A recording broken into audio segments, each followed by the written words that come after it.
Bonjour et bienvenue au podcast de l'association Stoa Gallica, le stoïcisme aujourd'hui. Pour ce podcast, j'ai le plaisir de recevoir Zénon de Côme. Zénon est spécialiste de l'épicurisme, il est membre du cercle philosophique Le Jardin de Philodème, qui montre la possibilité d'un mode de vie épicurien dans le monde contemporain. Durant ce podcast, nous allons comprendre ce qu'est la philosophie épicurienne et comment elle peut être vécue et adaptée au monde contemporain pour pouvoir nous aider à faire face aux défis de la vie moderne. Nous aurons l'occasion également de parler des ressemblances et complémentarités entre la philosophie épicurienne et la philosophie stoïcienne. Bonne écoute. Bonjour Zénon de Com, comment ça va? Bonjour Ali, ça va très bien toi? Très bien, très bien. Je suis très heureux de te recevoir pour parler d'une philosophie qui n'est pas le stoïcisme, qui est même l'inverse du stoïcisme. On va voir ça ensemble. En tout cas, on les a souvent opposés. C'est l'épicurisme. Mmh. Eh bien, est-ce que, tu pourrais nous expliquer, ce qu'est l'épicurisme et en quoi il diffère, des autres philosophies antiques comme le stoïcisme? Alors un petit préalable, on sait tous, hein, que dans l'Antiquité, grecque, puis, romaine, c'est vrai que les écoles se sont, opposées parfois violemment, verbalement, parfois pas que verbalement d'ailleurs, mais essentiellement verbalement. Bon, heureusement on a à la fois cet héritage-là et en même temps on n'est pas dans le même contexte. Donc, je ne raisonne jamais et je ne travaille jamais dans une idée d'opposition entre écoles, même si évidemment il est important et utile de comprendre les divergences, les distinctions, mais aussi de comprendre les convergences qu'elles ont entre elles parce que par-delà leur querelle antique, elles ont des convergences fondamentales, que peut-être, certains de leurs tenants à l'époque ne voyaient pas forcément et que nous peut-être on voit mieux.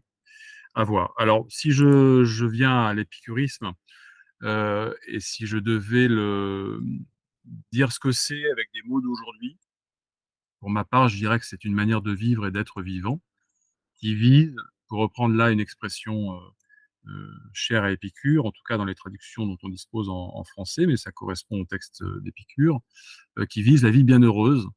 Et la vie bienheureuse, moi, pour ma part, je la définis comme étant paisible, intérieurement et extérieurement, et fondée sur un plaisir stable, venant d'une forme de détachement.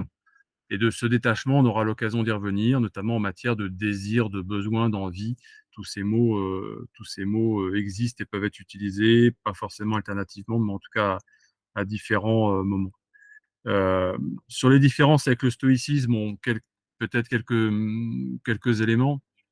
D'abord, évidemment, je viens de le dire en fait incidemment, hein, la question du plaisir, dont on verra qu'en fait c'est un peu l'opposition qu'on fait, parfois un peu une aporie, mais probablement une aporie, mais bon, la question du plaisir évidemment, Épicure met devant, en avant, le plaisir et il utilise bien le terme hédoné, dans ses textes.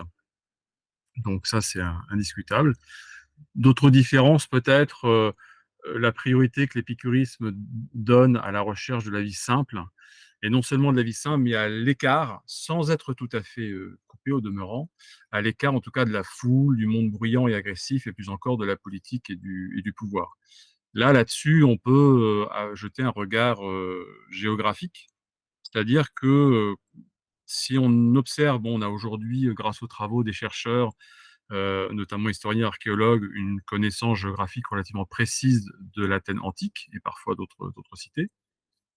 Moi, je crois, que la localisation principale du lieu d'enseignement des différentes écoles a une signification par rapport au contenu de chacune de ces écoles.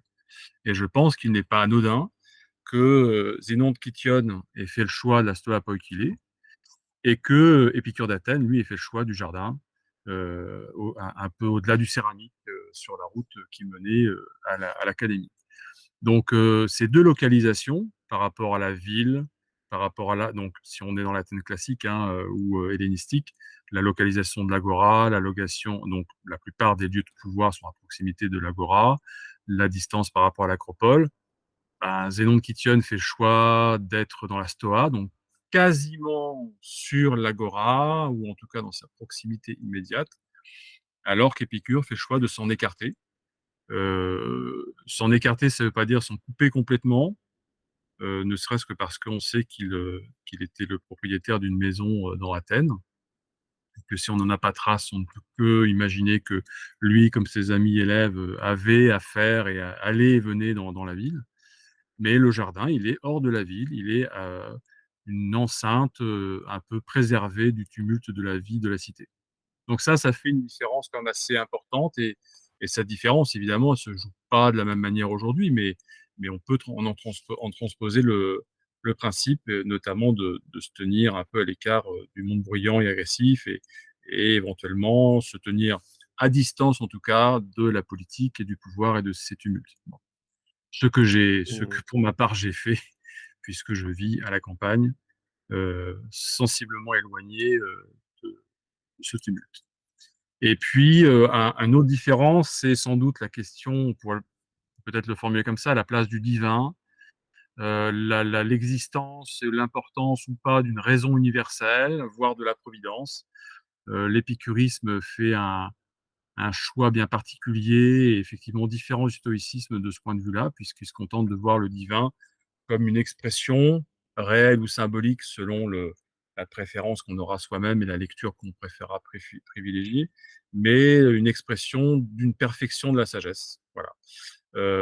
Et c'est bien l'une des caractéristiques de l'épicurisme antique que de dire que, alors certes de dire un, les dieux existent, mais deux, ils n'interviennent pas dans nos vies, ils n'ont pas part à nos vies, ils ne se préoccupent pas de nous, ce en quoi d'ailleurs on peut y voir une forme de modestie et d'humilité, parce que on peut trouver étonnant que l'individu humain se croit si important que son destin puisse importer un ou des, à inquiéter ou intéresser un ou des dieux.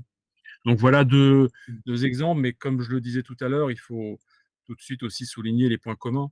Là aussi, c'est pas limitatif, mais un point commun fondamental que d'ailleurs les stoïciens et les épicuriens partagent avec d'autres écoles, c'est la quête de l'ataraxie, l'extinction du trouble intérieur, quel qu'il soit. Ça, c'est vraiment tout à fait important. Alors évidemment, ils ont une proposition qui est différente, une méthodologie différente, des accords d'ordre théorique ou épistémologique, épistémologique en particulier, éthique aussi sans doute, mais enfin, il recherche quelque chose quand même qui est assez proche, hein, c'est l'absence de trouble dans l'esprit humain. Et puis, Mmh. l'autre chose qu'on peut aussi mettre en avant, parce que on le retrouve chez plusieurs stoïciens qui l'incarnent, pour certains vraiment brillamment, c'est aussi la recherche ou l'acceptation ou une certaine forme de plaisir dans la vie modeste et détachée des excès. Mais ça aussi, c'est commun à beaucoup d'écoles, même si en fonction de leur conception, elles vont le pratiquer différemment, aller plus ou moins loin dans différents domaines, mais quand même, cette idée de la vie modeste, détachée des excès, de la vie simple, on y reviendra, elle est là aussi commune. Et puis enfin, il y a un choix qui est fondamental, qui là aussi est commun, c'est le choix d'avoir ou pas, mais là en l'occurrence d'avoir une vie philosophique et de se livrer, pour reprendre la terminologie qu'on connaît bien, qui est celle de Pierre Hadot, de se livrer à des exercices spirituels en vue de sa propre transformation intérieure. Ça fait des points communs véritablement fondamentaux par rapport à d'autres pans de l'humanité, on va dire. Mmh, d'accord, d'accord. Donc, déjà sur ces points communs, ça me fait penser à, est-ce qu'on pourrait, voir plus particulièrement donc dans l'épicurisme, qu'est-ce qui est fondamental? Qu'est-ce que, Mmh. Épicure donc, enfin quels sont les principes fondamentaux, de l'épicurisme, comme énoncés par Épicure? Parce que voilà, ouais, il y a Zénon, pour le stoïcisme qui est le fondateur, mais il y avait après, Chrysippe et d'autres qui ont continué. Mais dans l'épicurisme, la figure d'Épicure est vraiment principale. Donc, Mmh. comment est-ce qu'il a déjà, lui, pensé sa philosophie? Oui. Alors, bon, ça n'est pas limitatif et puis pour ma part, et pour notre part au jardin de Philodème, notre préoccupation, c'est d'explorer comment est-ce qu'on peut vivre une vie d'épicurien conséquent, une vie conséquente et consistante aujourd'hui au XXIe siècle. Ça veut dire que on essaye aussi de reformuler les choses dans les mots d'aujourd'hui et dans la langue française d'aujourd'hui. Donc je prends des libertés qui peut-être font frémir certains respectables érudits, mais la manière dont je dirais les choses, c'est d'abord, pour moi, le premier des principes fondamentaux d'Épicure, c'est la vie simple. C'est la recherche de la vie simple. Et la vie simple, en fait, c'est compliqué. C'est-à-dire que, et c'est peut-être encore plus compliqué aujourd'hui qu'hier, ou en tout cas qu'il y a 2500 ans, enfin un petit peu moins, on va dire 2300 plutôt, euh, parce que ça suppose un détachement, ça suppose de se détourner de tout un tas de choses, de tout un tas de situations, de tout un tas d'aspirations, d'envies, d'impulsions, rien que chercher à s'en détourner ou ne pas être happé par cela, c'est un travail à part entière. Donc, on peut dire, à mon avis, que la vie simple, c'est compliqué. Et que, comme dans d'autres lieux et d'autres époques, mener une vie simple, eh ben, ça suppose de faire des choix de vie, sinon radicaux, en tout cas forts, et qui dénotent par rapport au mode de vie dominant dans la société de l'époque. Bon. Donc d'abord la vie simple. Moi, d'ailleurs, il y a des gens qui aujourd'hui réfléchissent beaucoup à ça pour d'autres raisons. On aura peut-être l'occasion d'en reparler. Le deuxième principe, sans doute, mais qui est lié, hein, c'est l'autarcie. L'autarkeia, l'autosuffisance, c'est ce qui va, à mon avis, avec, c'est-à-dire la hiérarchisation discriminante des besoins. Quelque part, l'autarcie est l'outil de la vie simple, c'est-à-dire le moyen, par l'exercice de cette autarkeia, de cette autarcie, de cette autosuffisance, justement, on reviendra tout à l'heure sur la question des désirs et leur hiérarchisation par Épicure, mais faut faire le tri, quoi. Voilà, il faut faire le tri. Et comme quand on fait le tri chez soi, ben, il y a des choses qui partent. Voilà. Donc, on sort de la maison. Euh, donc ça, c'est un deuxième principe sur lequel l'Épicure insiste beaucoup.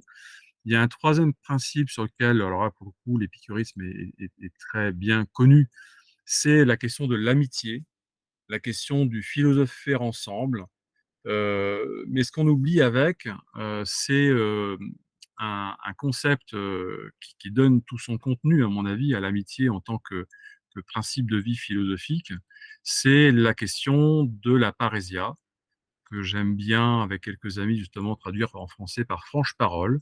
La franche parole, on la traduit souvent par la franchise ou la liberté de parole.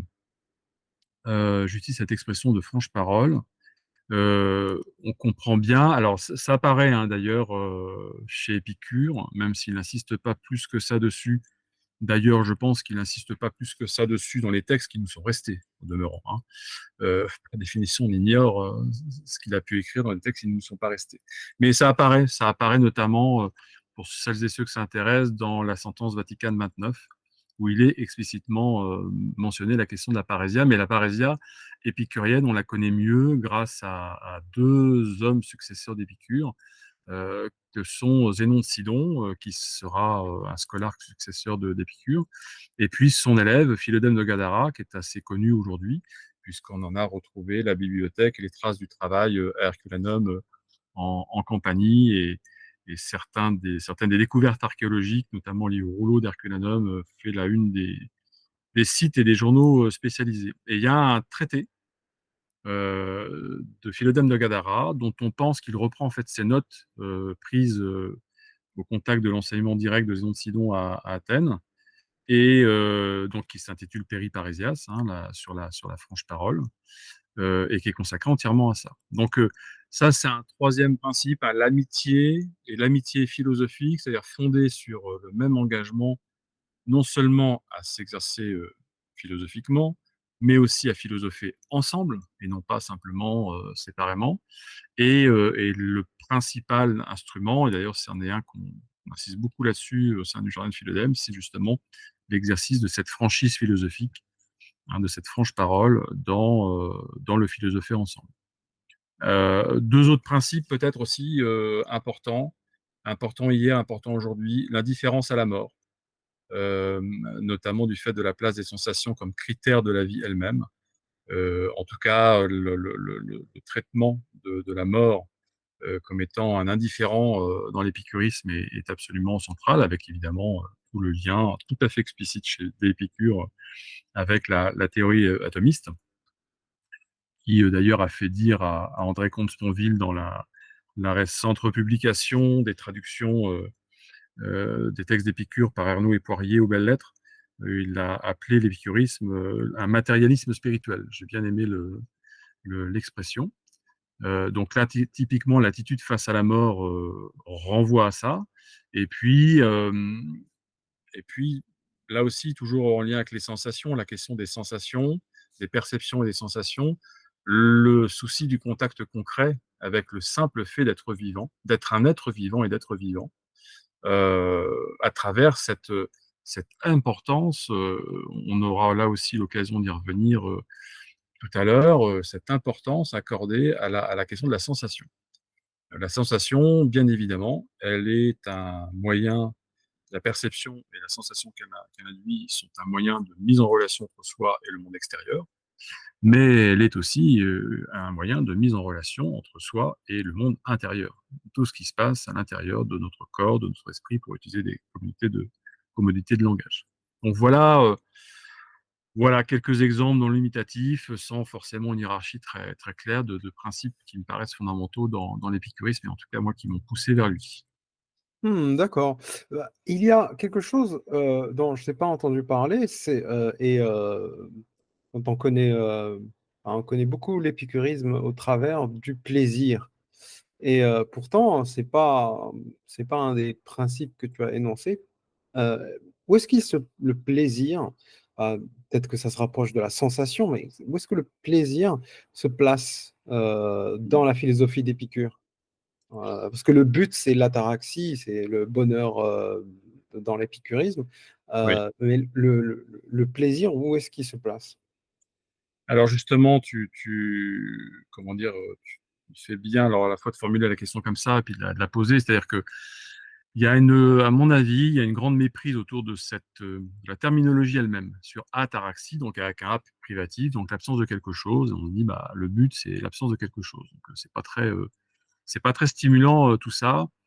Sauf que je pense qu'il y avait une toute autre appréciation du mot chez les antiques, chez les anciens, et que pour eux, l'absence de trouble, donc l'ataraxie, l'ataraxia, mène en réalité à l'état naturel de notre être, en tant qu'être vivant et être conscient. Et cet état naturel, alors là aussi, hein, les mots sont toujours piégés, mais je le définirais comme étant une joie paisible et heureuse. C'est-à-dire que le fait qu'il n'y ait rien pour troubler cet état naturel fait que cet état naturel peut tout simplement s'exprimer d'une manière stable et persistante. Et évidemment, le plaisir stable, ce plaisir stable, le plaisir de la joie, quand on éprouve, d'ailleurs il utilise le terme, Épicure utilise le terme joie, hein, euh, quand on a des moments de joie, calme et sereine pour des choses heureuses et profondes qui nous arrivent dans l'existence, on se rend bien compte que la joie est un plaisir et qu'en fait, c'est le plaisir fondamental. Et on pourrait reformuler le programme épicurien en disant, bah, réussir à se nettoyer, se libérer, se dégager de tout ce qui entrave l'expression spontanée, normale, de cette joie paisible et heureuse. Voilà, donc et le plaisir stable qui va avec cette joie, il n'apporte aucun trouble, il est dégagé de tout trouble, il ne comporte aucun inconvénient pour une quelconque partie de nous-mêmes, qu'on pourrait là aussi par commodité de langage dire ou mental ou corporel, et donc il est un état naturel. Alors, si on devait préciser encore le plaisir d'Épicure avec des mots d'aujourd'hui, moi ça me paraît être celui procuré par la conscience directe et persistance d'être vivant, de pouvoir interagir avec d'autres êtres vivants et conscients dans un esprit de paix et de coopération. Euh, Moi, je le définis comme ça, et donc c'est un état de joie sereine, on va dire, quelque chose comme ça. Et puis, il y a un autre aspect, mais là aussi, Épicure le dit comment dire, il le dit, il insiste là-dessus, mais en même temps, c'est pas complètement spécifique à l'épicurisme parce que parfois on en trouve les traces ailleurs, y compris chez Aristote d'ailleurs. C'est que le plaisir d'Épicure, c'est aussi celui des vertus accomplies. Alors on le retrouve très explicitement dans la Maxime capitale cinquième, hein, où il dit qu'il n'est pas possible d'avoir une vie agréable sans avoir les vertus justement de prudence, de justice et d'honnêteté, et qu'inversement, si on a ces vertus, eh bien, la vie ne peut être que agréable. Donc, on voit bien que là, comme dans d'autres passages des écrits qui nous sont restés, il fait une association qui même plus, c'est même pas une association, c'est une intrication entre l'accomplissement des vertus qui font la sagesse et l'expérience de ce plaisir tel que le conçoit Épicure. Et plaisir et vertus effectives sont pour lui en fait une seule et même chose euh, quand, euh, quand elles sont accomplies et quand elles signifient la libération de toute source de trouble et donc de souffrance. Donc évidemment, on voit bien hein, qu'il y a eu alors, il y a eu à la fois une méprise et puis aussi une mauvaise foi, sans doute intéressée par tout un tas d'acteurs, de courants spirituels au cours de l'histoire, déjà dès l'Antiquité, pour, euh, pour évidemment travestir et la pensée, et la vie, et la pratique philosophique épicurienne. Mais on voit aussi quand même, à travers ces éléments-là, et en lisant Épicure, et puis les textes qui ne peuvent nous rester par ailleurs, à quel point la vision d'Épicure elle a aussi, on parlait de différence avec le stoïcisme, mais sur la question du plaisir, à quel point aussi elle contraste, voire elle s'oppose, au moins dans les mots, et puis dans la trame d'exercice, on va dire, philosophique, elle contraste avec les Cyrénaïques, qui ont une toute autre conception du plaisir. Encore que, là aussi, il faut rester prudent quand on lit certains fragments, on trouve parfois des échos étonnants. D'accord. Donc surtout la joie, c'est ça, le plaisir, c'est la joie de vivre. Parce qu'aujourd'hui, quand on parle d'épicurisme, et il y a beaucoup, dans la tête de beaucoup de gens, ça renvoie à bien manger, à être, voilà, même être un gourmet, être le plaisir de vivre, mais presque dans l'excès. On peut trouver des magazines qui s'appellent l'Épicurien ou je sais pas, des choses comme ça. Et en fait, leur but, c'est un peu de parler de gastronomie, de parler de vin, de parler de tout ça. Et pour eux, c'est ça l'épicurisme. Mhm. Ce qui est l'épicurisme aujourd'hui dans l'esprit des gens. Donc, alors que ça a l'air d'être bien presque l'inverse de ce que tu viens de nous présenter. Absolument. Alors en fait, il y a deux questions. Il y a une première question qui est l'épicurisme dans la manière dont on y fait référence aujourd'hui, et qu'est-ce que peut être de manière effective et consistante un épicurisme aujourd'hui. Sur le premier point, oui, bah, ça fait partie de ces méprises volontaires, involontaires, par ignorance ou au contraire tout à fait malveillantes, dont l'épicurisme a fait l'objet dès l'Antiquité, hein. Évidemment, on accusera tel ou tel auteur chrétien d'avoir mis un petit peu d'huile sur le feu sur la manière comment dire, de travestir la pensée d'Épicure, avec les fameux pourceaux d'Épicure, etc. Je ne vais pas revenir là-dessus, c'est très connu. Mais évidemment, c'est complètement, on va dire au mieux à côté de la plaque et au pire contradictoire, hein. C'est-à-dire que l'épicurisme, on va avoir l'occasion d'y revenir, mais plus dans le détail, mais l'épicurisme, c'est la recherche d'une certaine forme de sobriété, pour utiliser des mots d'aujourd'hui, de vie simple, euh, de, de, de, de, de, de joie consciente de vivre. Donc c'est tout sauf le débordement des sens. Et d'ailleurs, l'importance qu'accorde Épicure à la sensation, elle n'est pas là, contrairement à certains aspects d'ailleurs de la philosophie cyrénaïque. Elle n'est pas là pour que les sens finalement soient sans cesse nourris toujours plus fort. Enfin bref, une espèce de recherche de l'extrême sensoriel. C'est pas du tout ça le sujet, quoi. Le sujet, c'est d'abord que les sensations sont là pour nous informer, pour nous permettre de comprendre, de savoir même. Et puis la deuxième, c'est que des sens, on pourrait dire les choses peut-être comme ça, des sens bien éduqués, libérés d'appétit et justement de désirs vains, bah, en fait, obtiennent des grandes satisfactions avec fort peu de choses. Et que le reste n'est que véritablement illusion et fumée. Hein, j'utilise le terme de fumée parce que il y a aussi cette expression dans les textes antiques sur la fumée de l'orgueil. L'orgueil est comparé à une fumée qui nous envahit. Donc là, il y a une véritable, oui, il y a une véritable méprise et donc évidemment, à chaque fois qu'on voit, un restaurant, un magasin et cetera, l'épicurien, bah, on est sûr qu'on parlera de tout sauf de la pensée d'Épicure. Voilà. La deuxième chose, que je voudrais aborder, parce que, c'est quand même aussi lié à ça, c'est finalement quelle serait la différence entre un épicurisme consistant, mais un épicurisme, contemporain et l'épicurisme antique. Et là, il y a, des choses, à dire. D'abord, faut souligner le fait que, notre contexte de vie, à nous, là, aujourd'hui, en France, en Europe, bah, sur les plans politiques, matériels, spirituels, culturels, n'a rien à voir avec l'Antiquité, hellénistique, en l'occurrence. Le contexte d'aujourd'hui, c'est celui de la globalisation. Ça a des tas de conséquences. Il y en a certaines que je laisse pour d'autres moments de notre échange, mais l'une des conséquences de la globalisation, c'est aussi un accès beaucoup plus large à l'information, à la connaissance et donc aussi à d'autres voies spirituelles.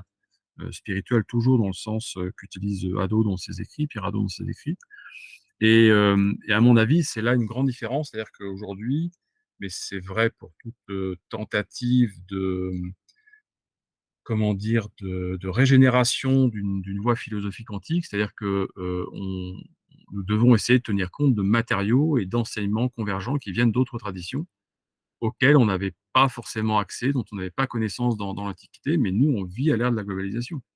Donc avec tout ce que ça suppose d'apport de connaissances et d'informations nouvelles sur des traditions nouvelles, sur des voies, qu'on ignorait peut-être autrefois.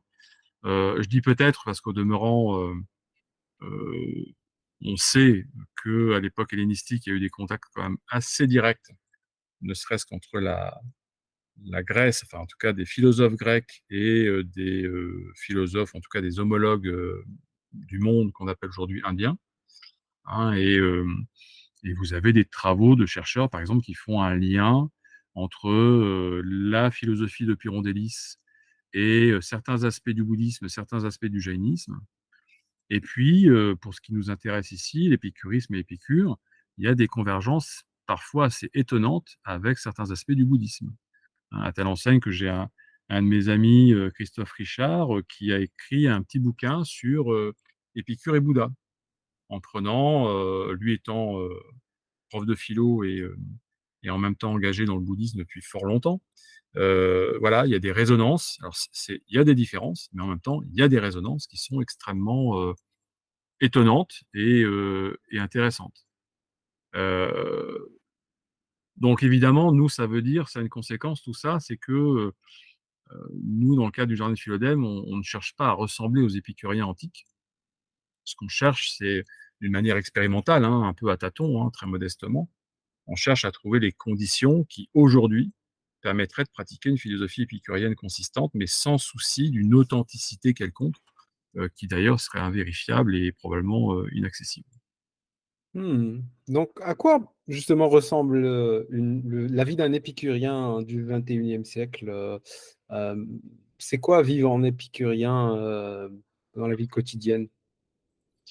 Alors ça, c'est sans doute l'une des questions les plus, essentielles, hein. Si on se situe dans le cadre des philosophies hellénistiques, mais en fait quasiment dans le cadre de toute la philosophie, de toutes les écoles philosophiques gréco-romaines, que ce soit, stoïcien, épicurien ou d'autres, antérieurs ou postérieurs, c'est sans doute la question essentielle. Hem, la proposition plutôt qu'on a au Jardin de Philodème, c'est d'abord de, travailler à une forme de désintoxication et en l'occurrence la désintoxication de certaines idées dominantes de notre temps. Alors, je vais donner quelques exemples. Premier exemple, le matérialisme cupide dans lequel vivent et baignent tant de nos contemporains. Déjà, examiner notre rapport réel, effectif et persistant, alors à la matérialité, là, dans le sens moderne du terme, hein, à la possession d'objets, de biens, etc. C'est vraiment quelque chose d'important. Et puis être capable justement de se protéger ou de repérer les discours, les impulsions, les comportements, bref, qui nous incitent à aller dans cette quête effrénée de l'argent, de la richesse matérielle, voilà. Enfin, c'est un élément important à notre époque. Et puis, ce qui va avec, hein, je vais revenir peut-être un petit peu plus loin, mais la question de l'envie. Voilà, on vit dans un environnement qui nous incite à avoir tout le temps de nouvelles envies, de voyages, d'achats, de rencontres, de ceci, de cela, bref, un tourbillon absolument incessant et incontrôlé. Donc là aussi, être capable d'observer les choses pour soi-même dans sa vie, là où on est, dans la société, dans son pays, dans son environnement physique, social, culturel, et de mettre de le déchiffrer d'abord et puis de le mettre à distance, c'est un travail quotidien. Un dernier exemple sur la question des idées dominantes du temps et de leur côté toxique, c'est le côté, c'est l'ambition, hein, qui est un vice bien identifié depuis l'Antiquité. Voilà, il suffit d'écouter les discours qui sont tenus dans de nombreux milieux professionnels, parfois même dans les médias. On a créé un cadre dans lequel concentrer sa vie et ses efforts sur ses ambitions professionnelles et le cas échéant, coûte que coûte d'un point de vue éthique, on a réussi à créer un climat, un environnement, un cadre dans lequel beaucoup de gens trouvent ça normal. Ouais, la carrière est devenue la vie, Voilà, mmh exactement. mh. Donc déjà tout ce travail de désintoxication, il est important. 2e chose aussi, qui est importante, j'ai déjà évoqué, mais là c'est plus justement dans la vie quotidienne, bah, c'est la question de l'amitié, des amis, hein, se soucier de leur bien, et ne jamais s'en détourner. Ce qui suppose évidemment de les rencontrer, d'échanger avec eux, d'une manière loyale et sincère, toujours dans une perspective on va dire d'évolution, existentielle, voilà, qui apporte plus de joie, plus de sérénité, plus de paix, plus de bien-être. En tout cas moins de souffrance et moins de tumulte.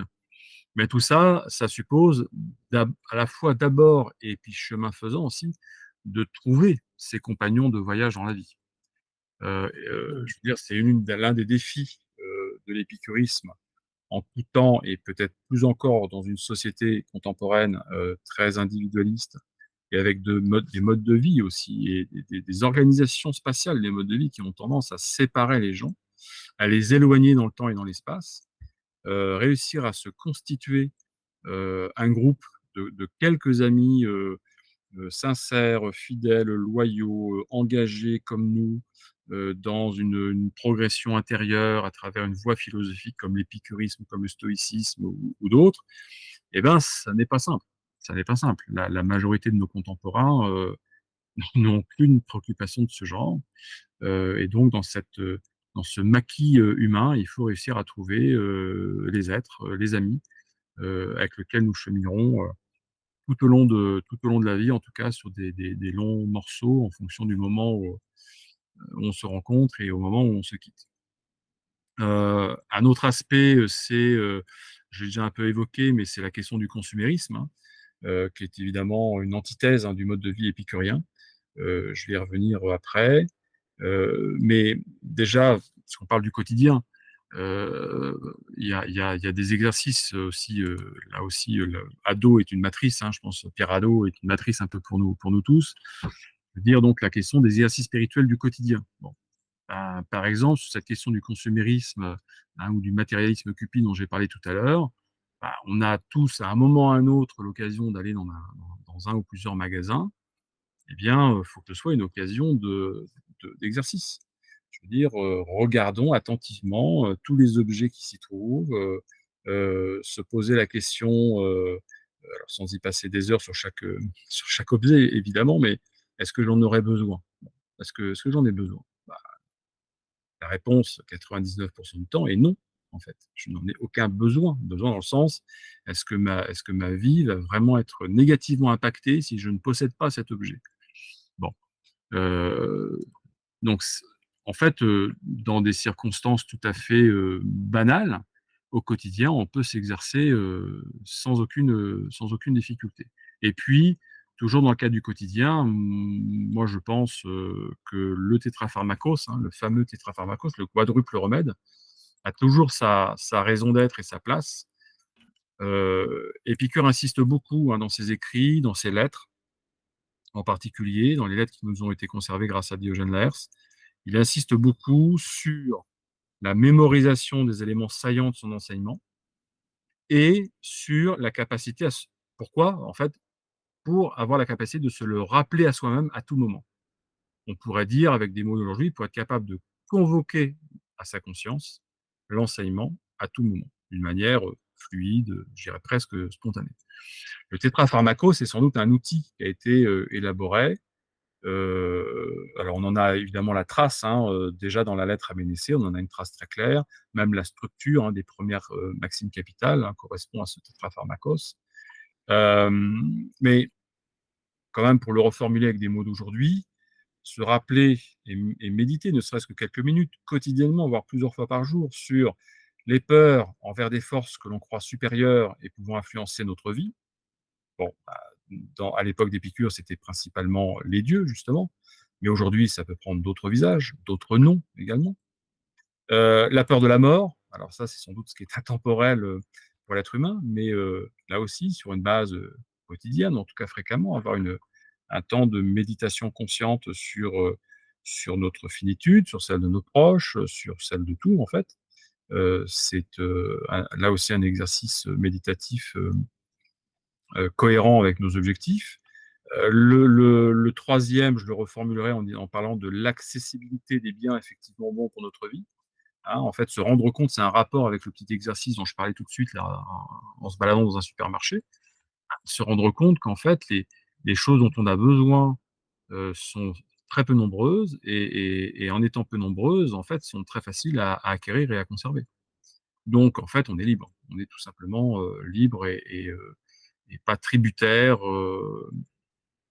d'autant de contraintes que ce qu'on s'imagine en général. Et puis le dernier point, c'est le rappel du peu de mots qu'il y a à affronter et la facilité finalement à le faire, puisque l'essentiel de ces mots, en réalité, sont simplement des illusions créées par la société ou que nous sommes créés nous-mêmes. Mais voilà, de ce point de vue-là, d'ailleurs, sur la question des illusions et donc des représentations mentales, on dirait aujourd'hui, là, par exemple, il y a un écho et un point commun avec un célèbre stoïcien, en l'occurrence Épictète, hein, lorsque dans ce qu'on appelle le manuel d'Épictète, lorsqu'il répond à la question «Qu'est-ce qui nous appartient vraiment?» il répond «Nos représentations». Il dit là quelque chose qui est je veux dire, oui, qu'on fait nôtre, sans aucune difficulté. Donc voilà, au quotidien des exemples, hein. Après là aussi, voir la philosophie comme un mode de vie, c'est aussi être inventif.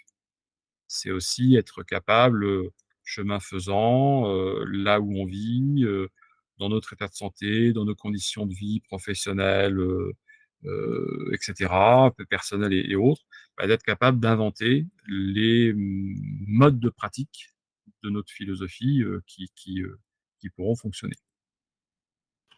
Mmh, je vois. Donc, au jardin de Philodème, vous avez réussi à reprendre les principes de l'épicurisme et à essayer de les adapter, avec non seulement le langage, mais aussi la pratique, Mmh mh. dans le monde d'aujourd'hui. Mmh. Tout à fait. Heu et justement, si on peut, en arriver à, tu as plusieurs fois parlé des désirs et des envies aujourd'hui, dans le monde contemporain, c'est vrai que c'est quelque chose qui est, heu intimement lié au fonctionnement du monde, la consommation, en fait. Si on ne consomme pas, le monde s'effondre, économiquement en tout cas. Et, et justement, en tant qu'épicurien, comment est-ce que tu fais face à ça, à cette injonction à la consommation? Bah, j'ai compris, il y a l'exercice de se rendre dans un magasin et par exemple, moi, je peux me dire, ah ben, regarde combien il y a de choses dont je n'ai pas besoin. Ça, c'est une chose, parfois, que je suis fasciné par le nombre de choses qui existent dont je n'ai pas besoin. Ça me permet un peu parfois voilà, de me dire, en fait, on n'a pas besoin de tant de choses pour vivre. Mais à part ça, comment est-ce qu'un épicurien fait face à cette injonction à la consommation? Alors, il y a plusieurs éléments. D'abord, comment dire? Il faut d'abord que chacun prenne conscience de ce qu'est la consommation, de se rendre compte que derrière les actes et les comportements de consommation, il y a des idées.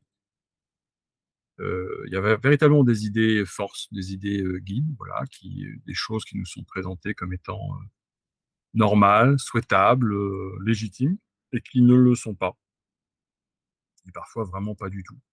Donc déjà, la première des choses, c'est ce travail de compréhension, et d'analyse critique, on pourrait dire aujourd'hui, hein, de mise à distance critique, heu, de façon à ne pas adhérer à l'idée contemporaine du ou des plaisirs qui, en fait, mènent à la consommation. Il y a une manière de concevoir le plaisir aujourd'hui enfin les plaisirs, qui est intimement liée justement à cette question de la consommation.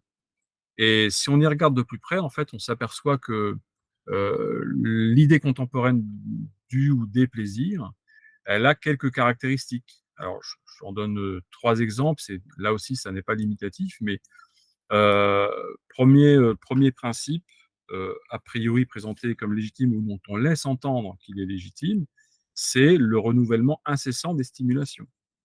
Voilà. Il faudrait toujours quelque chose de nouveau. Mais où va-t-on aller chercher la légitimité indiscutable d'une telle nécessité? Il y en a évidemment pas. Mais la consommation ne peut pas se comprendre et la conception du plaisir qui va avec ne peut pas se comprendre sans cette idée d'un renouvellement incessant et même, permanent en fait, des stimulations. Un 2e caractéristique de cette idée contemporaine de plaisir et de la consommation sur lequel, il débouche, c'est l'absence ou le refus des limites. Ça aussi, c'est une grande caractéristique, de notre époque et de notre système économique et social. C'est, a priori, les limites, c'est mal. Voilà. Ben, en fait, non, les limites, ça n'est pas mal.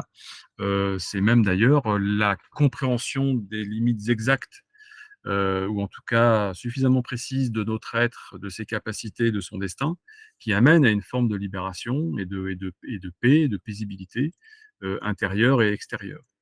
Et puis, évidemment, ça recoupe, mais ça ne s'y réduit pas tout à fait à ces 2 premiers principes, la question de la possession matérielle.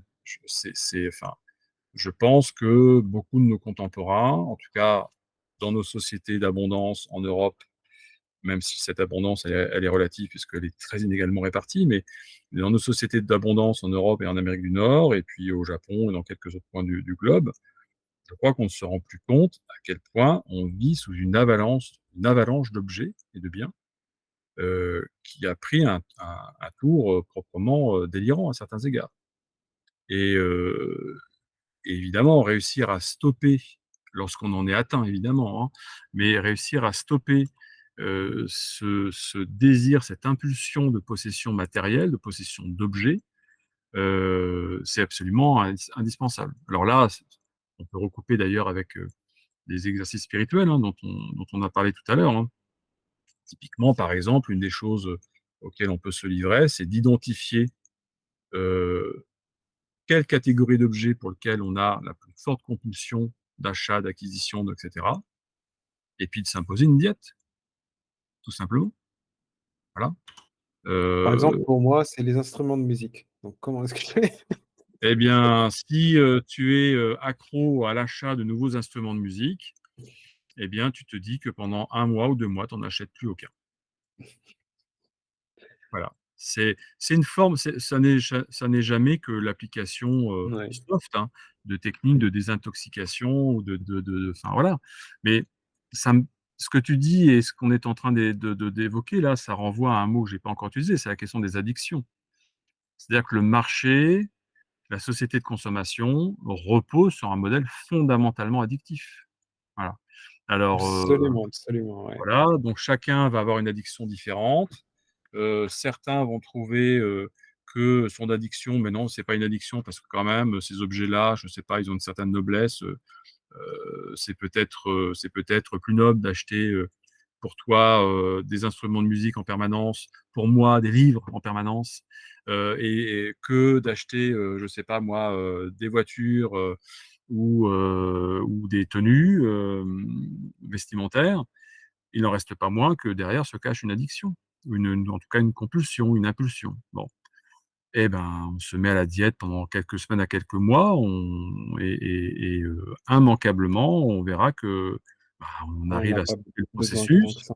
Ouais. qu'on n'en a pas besoin. Bon, moyennant quoi, après on peut de nouveau acquérir, si tant est qu'on en ait besoin, ces objets-là, mais dans une condition qui est redevenue maîtrisée. Et puis de temps en temps, refaire l'exercice pour s'assurer que ça reste maîtrisé.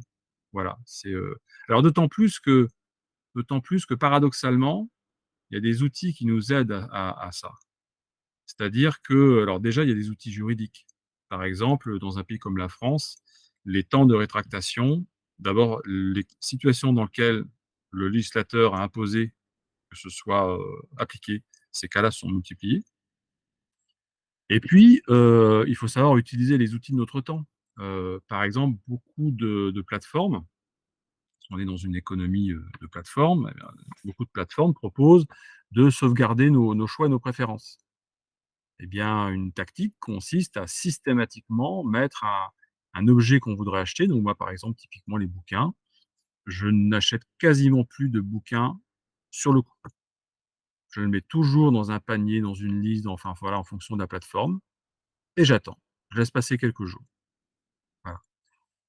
Et puis après C'est vrai que ça j'y marche retourne, bien, ouais. je vais Ouais. regarder, je dis: «Ouais, non, ça c'est quand même c'est pas prioritaire, j'en ai peut-être pas besoin maintenant, on verra plus tard si j'en ai besoin». Moyennant quoi, ça permet d'utiliser des outils qui, a priori, sont faits pour nous «coincer» entre guillemets, les retourner un peu contre eux et de se dégager de cette pression, incessante. Donc il y a aussi un apprentissage, conscient et intelligent des outils de notre temps à avoir pour se livrer à ces exercices-là. Mmh, je vois. Il y a autre chose en plus du consumérisme qui est, vraiment très, très, présent dans le monde d'aujourd'hui, il y a beaucoup de gens qui viennent au stoïcisme, pour faire face à ça, c'est, l'anxiété, le stress, voilà. Le monde, qui est, extrêmement éprouvant, qui a l'air en tout cas d'être extrêmement éprouvant et le stoïcisme a ses recommandations, on va dire.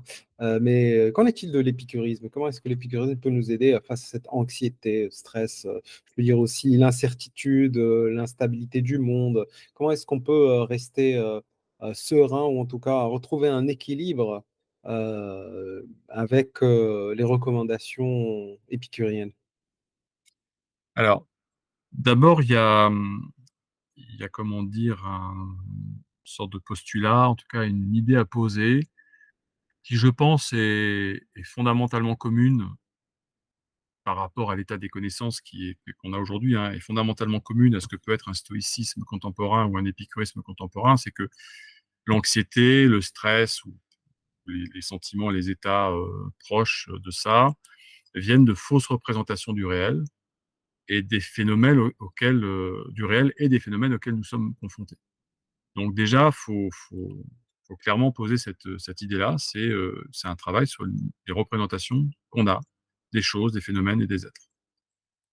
Ça, c'est un premier élément. Alors, comment s'y prendre? Bah, il y a un outil, et à la fois un outil, une idée, un principe qui me paraît, essentiel dans l'épicurisme et qui me paraît en même temps être une réponse à ta question, c'est, la question des sensations.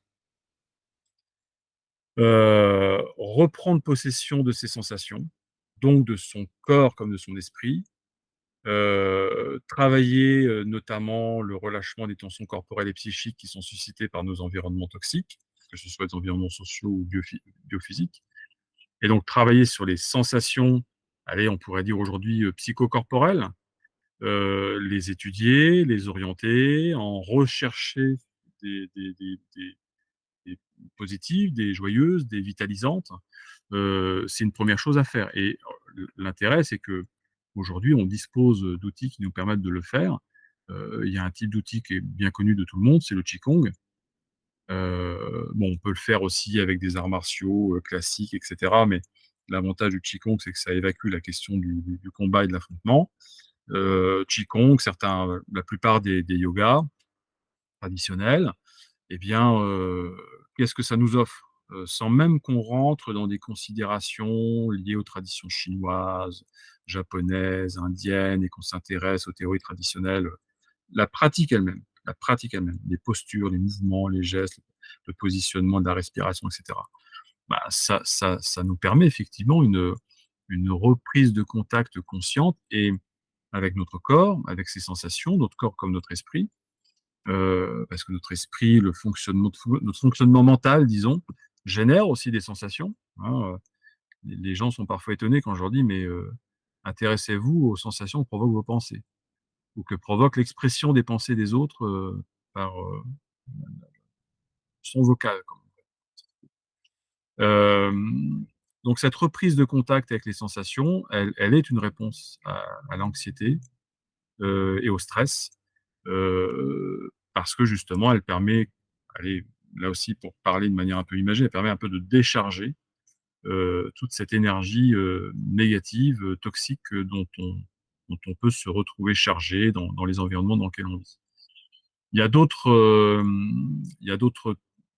comment dire, exercices ou, pratiques qu'on peut avoir, hein, c'est s'efforcer de remettre les choses, les événements, les êtres, les gens et leurs comportements à leur juste place.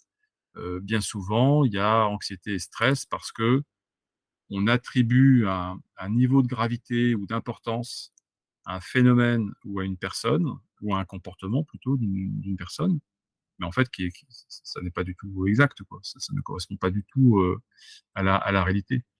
Donc il y a un travail aussi à faire là-dessus.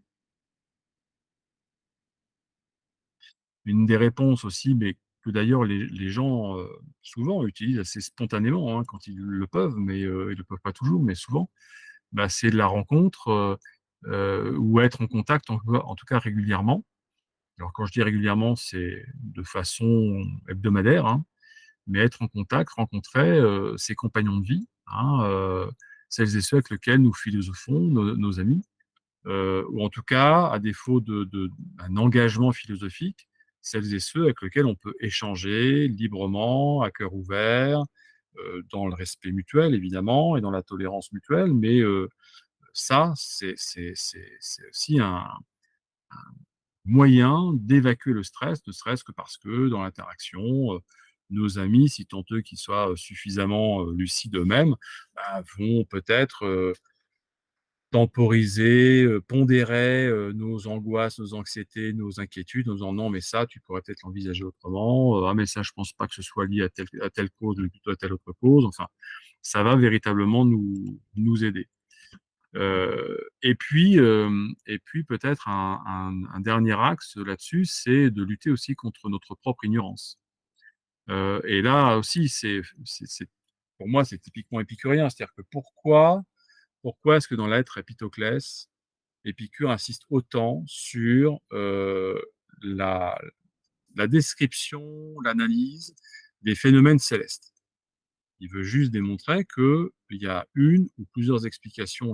L'explication multiple, ça c'est une méthode typique, vraiment épicurienne, mais montrer que, là où on pourrait y voir, des actions intentionnelles d'autres êtres, humains, ou d'autres êtres tout court, eh bien, il y a des phénomènes physiques, biologiques, sociaux, qui s'expliquent et qu'on peut comprendre. Ce qui suppose d'avoir c'est ça que j'appelle lutter contre sa propre ignorance, c'est-à-dire d'avoir des connaissances suffisantes pour permettre de comprendre ce qu'on vit, ce qu'on observe et éventuellement ce qu'on reçoit.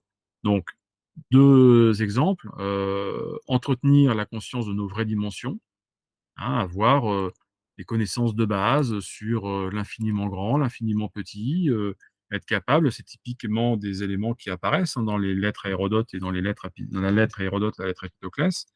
Voilà, être capable de, bah, voilà, l'infiniment grand, c'est fait comment? Lire un article dans une revue bien connue de vulgarisation scientifique, un article sur, bah, tiens, l'amas dont fait partie notre galaxie, c'est quelle dimension? Qu'est-ce qu'on sait aujourd'hui? Puis à l'inverse, ce qu'on peut, apprendre sur la physique quantique, sur les structures de la matière, sur et cetera. Avoir des éléments de base. Il y a aujourd'hui des outils de vulgarisation scientifique tout à fait fiables, de qualité, voire de grande qualité pour certains, pour le public francophone en l'occurrence, qui permettent d'entretenir, cette connaissance et d'avoir, juste ce qui est nécessaire pour entretenir cette conscience de nos vraies dimensions. Voilà, entre l'infiniment petit et l'infiniment grand.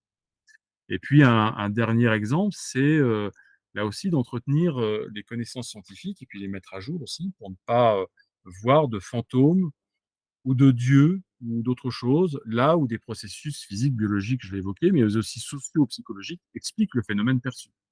C'est-à-dire que là aussi avoir, une culture, de base, hein, et c'est pas, enfin, la culture scientifique suffisante en sciences humaines et sociales, bah, pour comprendre le comportement des autres, au travail, dans sa propre famille et cetera. Le fait d'avoir des éléments scientifiquement, éprouvés, qui font, pour certains, relativement consensus dans leur communauté scientifique et qui nous permet de comprendre ce qu'on vit, ça a un effet extrêmement, positif sur la baisse de l'anxiété, du stress et cetera. Il y a rien de plus stressant, de plus angoissant qu'un phénomène auquel on est confronté, qui nous paraît hostile et qu'on ne comprend pas. Donc de ce point de vue-là, une juste proportion de connaissances, de façon, et alors là, on est typiquement dans la conception épicurienne, hein. On sait que Épicure condamnait, je dirais la culture pour la culture, la connaissance pour la connaissance. Voilà, l'art pour l'art, enfin voilà. Par contre, indiscutablement, il s'efforce de réunir, les connaissances, les mieux éprouvées de son temps, et qui portent sur les sujets qui effraient le plus ses contemporains. Voilà, et pour montrer que, bah, non, ça s'explique. Ça s'explique. On peut le comprendre. Ça résout pas tout, mais déjà, ça allège considérablement la charge d'anxiété et de stress. Dans toutes ces solutions que tu as données, je vois quand même, pas mal de similarités avec ce que, le stoïcisme peut proposer. Mais comment est-ce que tu penses que l'épicurisme peut, s'ajouter ou, donner, enfin, par rapport au stoïcisme, par exemple, pour quelqu'un qui s'intéresse plus au stoïcisme, comment est-ce que l'épicurisme peut, l'aider dans sa vie, on va dire? Hem, alors moi, comment dire? J'ai une vision qui est que j'appelle moi épicurisme éclectique. C'est-à-dire que, oui, j'ai fait le choix de ce point de référence qu'est la pensée épicurienne et la pratique philosophique épicurienne, parce qu'à plein d'égards, elle me convient, elle m'inspire, elle me paraît plus accessible à moi-même, mais éclectique parce qu'effectivement, il ne faut pas s'interdire, et en particulier parce que nous cherchons à avoir un cheminement, philosophique, spirituel à l'ère de la globalisation. Donc il ne faut pas s'interdire d'aller en conscience, avec réflexion, recul critique aussi, d'aller emprunter des idées, des outils, dans d'autres traditions, dans d'autres courants philosophiques et dans d'autres traditions, spirituelles. Je pense au bouddhisme, je pense aux arts martiaux, voilà, il y en a beaucoup d'autres. Hem, donc voilà, moi c'est l'attitude, habituelle. Donc tout ce que je peux dire à des, heu, à des amis, qui seraient plus tournés vers le stoïcisme, c'est, lisez attentivement, les textes de référence. Vous verrez que dedans, il y a des choses qui sont, heu, recevable, applicable, entraînable, je dirais, sans renoncer complètement à une perspective stoïcienne, euh, et faites-en votre miel, hein, pour reprendre une métaphore chère à Lucrèce, le miel. Faites-en votre miel. Bon. Sans doute que dans l'épicurisme, il y a des choses qui peuvent être utiles et convergentes avec le stoïcisme. Bon, moi je pense que la question de la sensation, l'importance de se livrer à des exercices, de se mettre dans des situations où on va pouvoir recouvrer distinctement et intensément les sensations de son corps vivant, fonctionnant. Euh, oui, évidemment, ça se justifie fort bien vis-à-vis de la théorie épicurienne de la sensation et des perceptions, mais je ne vois pas en quoi ce serait radicalement incompatible avec un cheminement stoïcien, pour prendre cet exemple-là. Et comme je crois que c'est vraiment important dans notre époque de revenir à notre conscience corporelle, au fait que voilà, nous sommes une entité vivante, nous avons un corps, dans ce corps, Épicure aurait dit, il y a une âme qui lui donne la vie. Bon, on peut expliciter les choses, si tant est que ce soit utile, à l'aide des connaissances de neurologie, de neuropsychologie contemporaine. Très bien. Ben voilà. Moi, en tant qu'entité interagissant avec le reste, hein, avec mon environnement biophysique et humain, ben voilà. Ben, cette entité, jusqu'à quel point elle est capable elle-même de se ressentir distinctement dans toutes ses composantes, depuis bah, l'appareil locomoteur, le corps en tant que, fonctionnement de la vie, voilà, avec tout le système que forme notre corps, et puis aussi bah, notre activité cérébrale. Ça me paraît relativement transversal et appropriable par beaucoup de traditions. Hmm, hmm, je vois. Et si quelqu'un voudrait s'intéresser à l'épicurisme pour faire aussi du stoïcisme éclectique, euh, quelles sont les ressources, livres, podcasts peut-être que tu recommanderais bah, pour démarrer? Ouais. Alors les ressources vraiment pour démarrer, quelqu'un qui se dirait oui j'y vais vers le stoïcisme ou vers l'épicurisme en ce qui nous concerne. Moi, je pense que pour le public francophone, la lecture du Qu'est-ce que la philosophie antique de Pierre Hadot est indispensable. Ça, je pense Ah, que ce sera un terrain ah non, mais c'est déjà sûr, ça d'accord. c'est ce qui a démarré mon Ben, aventure avec tout je ça pense qu'il aussi. faut vraiment faire ça parce que Absolument. euh, ça permet après de lire tout un tas d'autres textes de manière vraiment différente, en ayant des clés et en ayant déjà des décryptages relativement avancés sur certains points par Pierre Hadot. Donc ça, je pense que c'est le point de départ. Et puis après, moi, je suis très, comment dire, très axé sur aller lire les textes eux-mêmes et directement. C'est pas inutile de lire, j'en lis, hein, de lire les travaux de tel ou tel chercheur, les appareils critiques, les introductions, etc. C'est tout à fait intéressant, mais on n'en a pas forcément le temps. Et même si parfois c'est important parce qu'il y a des textes quand même qui peuvent être obscurs, donc le travail de tel ou tel chercheur bah, peut nous aider à y voir clair, mais aller au texte même. Alors ces textes, c'est d'abord lire Diogène Laërce.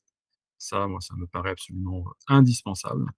Alors le livre 10, évidemment, sur l'épicurisme, mais l'intérêt de lire Diogène Laërce en ayant Épicure, l'épicurisme en livre 10, donc le livre terminal de l'œuvre de Diogène Laërce sur ses vices et doctrines des philosophes illustres, c'est que ça permet de comprendre que Épicure et l'épicurisme s'inscrit dans une tradition globale, dans un paysage global. Évidemment, ils ont eu leurs mots, leurs désaccords, voilà. Euh, mais, euh, mais en fait, tout ça forme un tout quand même. Voilà, et moi, je relis sans cesse Diogène Laërce, et pas que le livre 10 et Épicure. Et je trouve d'ailleurs régulièrement des échos. Enfin, par exemple, on parlait de sobriété tout à l'heure. Bon, ben, finalement, sur la question de la sobriété de la vie simple, les cyniques ne sont jamais que des radicaux vis-à-vis de l'épicurisme, mais ils ne sont pas en contradiction. Ils vont juste encore plus loin, quoi. Voilà. Donc c'est vraiment utile de lire ça. Alors après, pour lire Épicure lui-même, moi je recommande la traduction de Pierre-Marie Morel chez Garnier Flammarion, ou la réédition récente aux Belles Lettres par André Comte-Sponville, hein, des traductions comment Ernoult ou Poirier. Mais c'est vrai que moi j'ai une préférence pour la traduction de Pierre-Marie Morel, parce que je trouve qu'il a trouvé un meilleur équilibre pour respecter évidemment le contenu de de l'écrit d'Épicure et puis les écrits de Diogène Laërce restituant la philosophie épicurienne dans une langue contemporaine. Parce qu'évidemment, c'est ça la grande difficulté. La plupart d'entre nous, on n'est évidemment pas capable de lire le grec ancien dans le texte. Donc, il faut essayer de trouver les traductions qui, à la fois, sont valides d'un point de vue purement traducologique, mais en même temps, utilisent une langue qui puisse nous toucher. Voilà. Bon, et je trouve que le travail de Pierre-Marie Morel, de ce point de vue-là, est vraiment extrêmement précieux. Et puis, plus tard, évidemment, lire l'ouvrage de Conche en version bilingue. Une autre lecture aussi importante et utile, c'est la lecture intégrale de Lucrèce. Et je dis bien intégrale. Ah oui. Alors, soit la traduction d'Ernoult, ou ensuite et ou avant celle de Combeau. Je recommande plutôt celle Ernoult en premier aux Belles Lettres, parce que là aussi, c'est quand même, ça aide au niveau de l'entrée dans le sens de ce qui est dit. Mais Lucrèce, c'est vraiment fascinant et passionnant. C'est-à-dire qu'il y a on a comment on dit, on se dit, mais voilà, on est au 1er siècle avant l'ère commune, et des philosophes ont déjà clarifié, posé ces choses-là, quoi. Voilà. D'un point de vue philosophique ou du point de vue connaissance, quoi. Donc c'est ça, moi je trouve la lecture de Lucrèce vraiment enthousiasmante.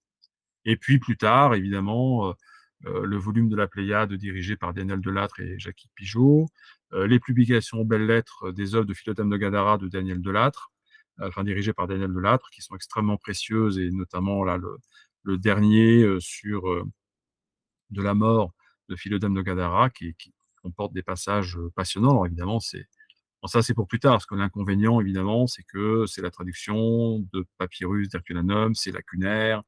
Donc, il n'y a que quelques passages qui font un sens relativement facile d'accès. Mais l'introduction faite par Daniel Delattre est absolument passionnante et enthousiasmante. Et puis, pour finir, le Jardin de Philodème a une page Facebook. Très bien. Eh ben, merci beaucoup, Zénon de Caume, pour cette présentation de l'épicurisme qui donne envie, hein. C'est vraiment intéressant, en tout cas pour des gens qui ont plus connu le stoïcisme et qui sont intéressés plus par le stoïcisme, de s'intéresser aussi à l'épicurisme, qui a des choses à dire sur le monde d'aujourd'hui, sur comment confronter toutes ces tout le quotidien et le monde contemporain. Merci beaucoup. J'invite tous les auditeurs à aller consulter toutes les lectures que tu recommandes, ainsi que la page Facebook de Jardin de Philodème. Merci beaucoup, Ali, pour cette invitation et cet échange. C'était le Stoïcisme aujourd'hui, podcast de l'association Stoa Gallica. Merci pour votre écoute.